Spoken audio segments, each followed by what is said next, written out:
welcome back to Marvelytics. We're going to go straight into the breakdown for episode 5 of WandaVision. Oh boy, another week, another crazy episode. If we have to describe this week's episode in just one word, it's quick shivers. As always, spoiler warning in case that joke hasn't already spoiled it for you, but anyhow, let's get straight into the breakdown. We kick off the episode with Wanda and Vision trying to put baby Tommy and Billy to sleep. Yes, we're specifying on them being babies because this episode features more versions of Tommy and Billy than there are actors that have played Spider-Man. But to the surprise of Wanda herself, she cannot manage to put her kids to sleep despite using her powers to do so. Our theory is that Billy and Tommy have powers of their own, with Billy having the same powers as his mother, while Tommy has Quicksilver super speed. Billy might be able to resist Wanda's manipulation with his powers and shields his brother from them as well. That is, until Auntie Agnes shows up at a more than convenient moment and they get a growth spurt to kindergarten age. But before she could do this, a very strange conversation took place at their living room where Agnes broke the fourth wall within the sitcom that has been created by Wanda. Agnes looked kind of worried and anxious when Vision and Wanda asked her to help put the babies to bed. She suggested if she should just take it from the top with the conversation. This slip-up confuses Vision, but Wanda gaslights him into ignoring the incident, a move right out of the crazy girlfriend playbook. The friendly neighbor, Agnes, seems to be knowing much more than any of the other residents of Westview, with fans already speculating that Agnes is more than a mere resident being manipulated by Wanda, given her unknown identity and suspicious behavior in past episodes.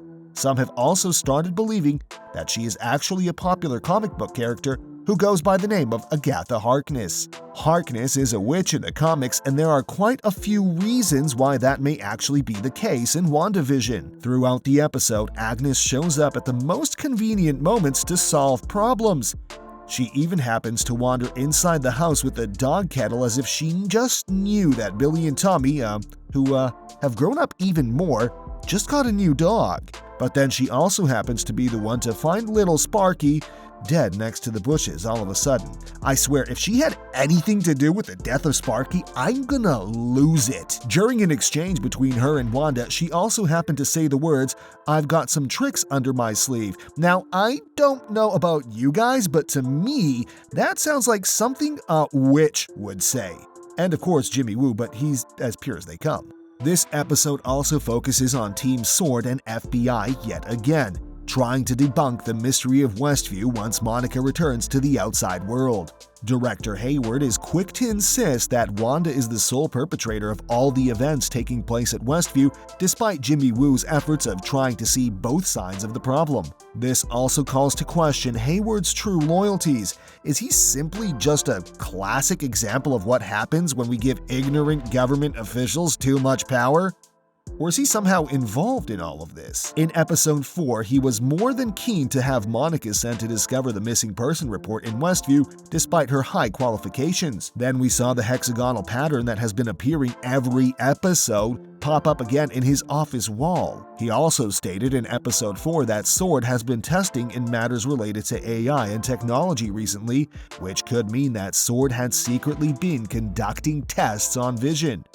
This theory develops a solid base in when it's revealed that Vision's lifeless body was stolen by Wanda from S.W.O.R.D. headquarters by force, which, by the way, doesn't make Wanda or even the MCU's image look good.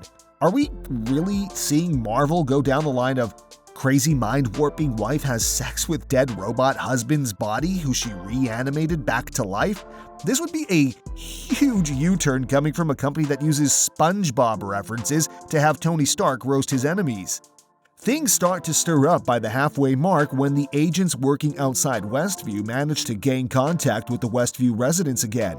But this time they manage to reach out to Vision himself, which may be the first time he picks up on the weird events taking place in Westview. For an AI robot who was created by one of the smartest tech geniuses the world has ever seen, Vision doesn't seem to really know anything. Good thing Wanda isn't married to Mark Zuckerberg, her facade wouldn't have lasted longer than a minute. Alright, now going back to hubby Viz, he and his colleague Norm managed to intercept a message sent by Sword via email at their workplace, suggesting that dangerous high radiation has been discovered on the Westview perimeter. This leads Vision to wake up Norm with his Mind Stone powers. Norm reveals that he is indeed being mind-controlled and that she needs to be stopped. Now, is he talking about Wanda, or is it someone else? Would be a lot easier to just specify the name Wanda, since the show is trying to make it look like it is all Wanda. This leads us to believe that it may be the involvement of Agnes or maybe even Dottie. Or could it be someone completely under the radar?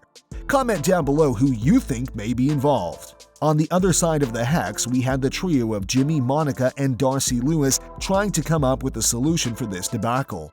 While deliberating a strategy, Jimmy Woo name-dropped Captain Marvel while discussing the events of Avengers Endgame, but Monica was quick to brush off any topic related to Carol Danvers. This hints at a possible falling out between the two.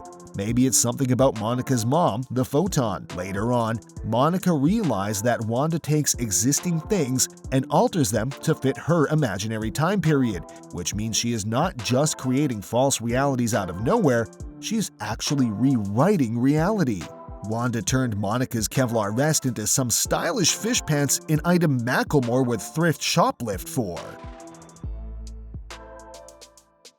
This led to the origin of the new plan to send a drone from the 80s into the Hex, which already fits into Wanda's timeline, would require no change. Eventually, this device located Wanda and her kids when Director Hayward ordered his soldiers to shoot her. Turns out the drone was secretly armed by Hayward.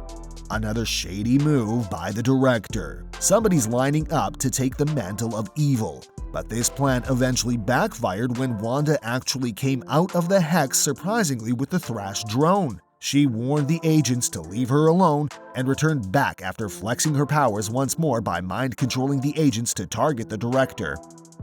If only she told them to shoot him, what a satisfying ending that would be for Director Douchebag.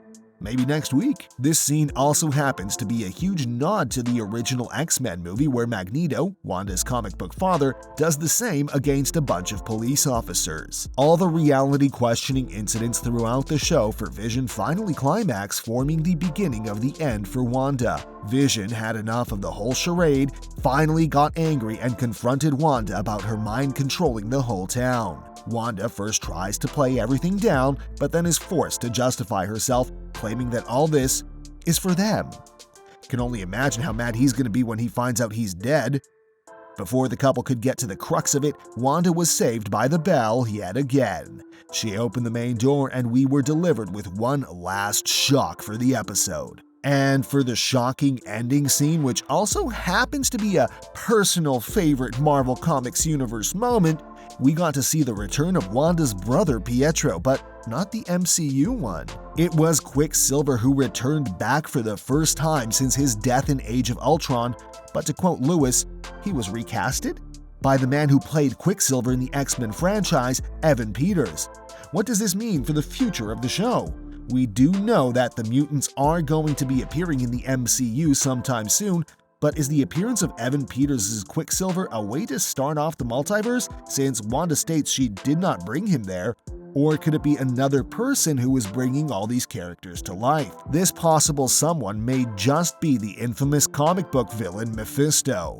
He has a history with Wanda and Vision that goes back to the comic book miniseries The Vision and the Scarlet Witch, which many believe to be one of the series this show is based on. We at Marvelytics believe that the show has already provided us with a few clues about the debut of the demonic entity. With all of Agnes's antics this week and her constant name drop of her mysterious husband Ralph, she surely knows much more than she is letting out.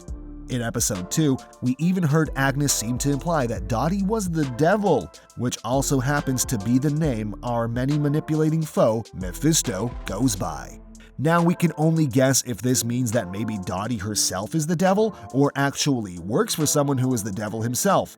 Hayward, maybe? With the possible entry of the manipulator of magic to fight against our heroes, it would only be poetic if we get another magician to enter the realm of Westview to join forces with Mr. and Mrs. Vision. Now, we're not suggesting that Jimmy Woo is gonna force Mephisto into submission with a card trick so deadly that even the devil himself cannot fathom, although that would be freaking awesome. But we may know a certain somebody who is well versed in the field of black magic, the master of the mystic arts himself, Dr. Stephen Strange. This may directly set up the storyline for Doctor Strange in the Multiverse of Madness, in which Scarlet Witch plays a big role. Not to mention the appearance of X-Men's Quicksilver had opened up a huge amount of possibilities about whether the multiverse has already been created, possibly right after Hulk's snap to reverse the blip. Doctor Strange's inclusion in WandaVision may also explain why the Sorcerer Supreme was not available to help out Peter Parker in the events taking place in Far From Home. What do you guys think? Could we see appearances from Mephisto and Doctor Strange before the season end? Comment down below. But unlike Strange, let's try to keep the possibilities under 14 million. We'll be back again to deliver you with the latest MCU content very soon.